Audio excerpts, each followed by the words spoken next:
Tu veux savoir comment installer des applications sur ton Motorola Edge 70, 70 Pro ou 70 Max et tu ne sais pas comment faire? Reste sur cette vidéo, je vais te montrer étape par étape.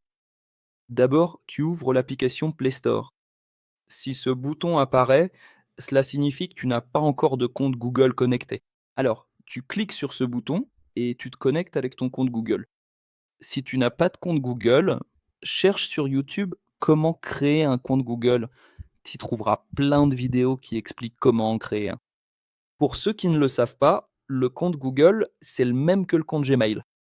Si tu as une adresse Gmail, tu peux l'utiliser ici, d'accord?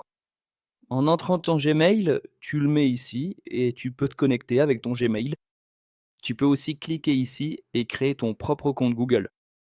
Après avoir saisi ton email, attends un petit moment. J'ai oublié de mettre l'arrobase.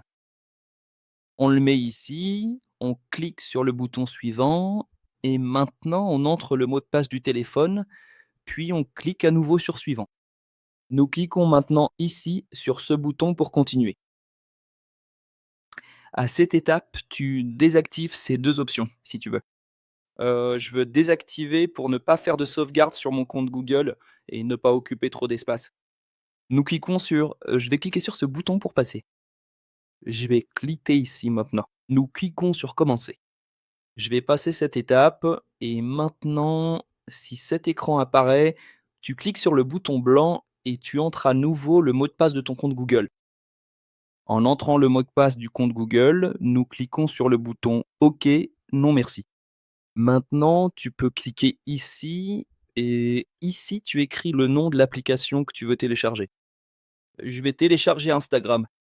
Dans mon cas, je l'ai déjà installé, mais je vais le désinstaller et lorsque tu chercheras ton application, ce bouton apparaîtra.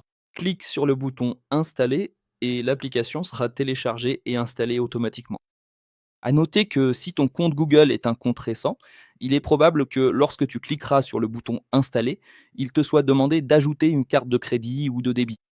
Si on te demande une carte, tu n'as rien à renseigner.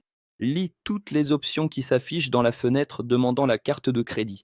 Et tout en bas, tu trouveras une option qui dit à peu près passer cette étape ou configurer plus tard. En sélectionnant cette option, il ne sera pas nécessaire de renseigner une carte. Voilà, c'est tout pour la vidéo d'aujourd'hui. J'espère avoir pu t'aider. Si je t'ai aidé, n'oublie pas de mettre un like, laisse ton commentaire juste en dessous et si possible, abonne-toi à la chaîne pour plus de vidéos.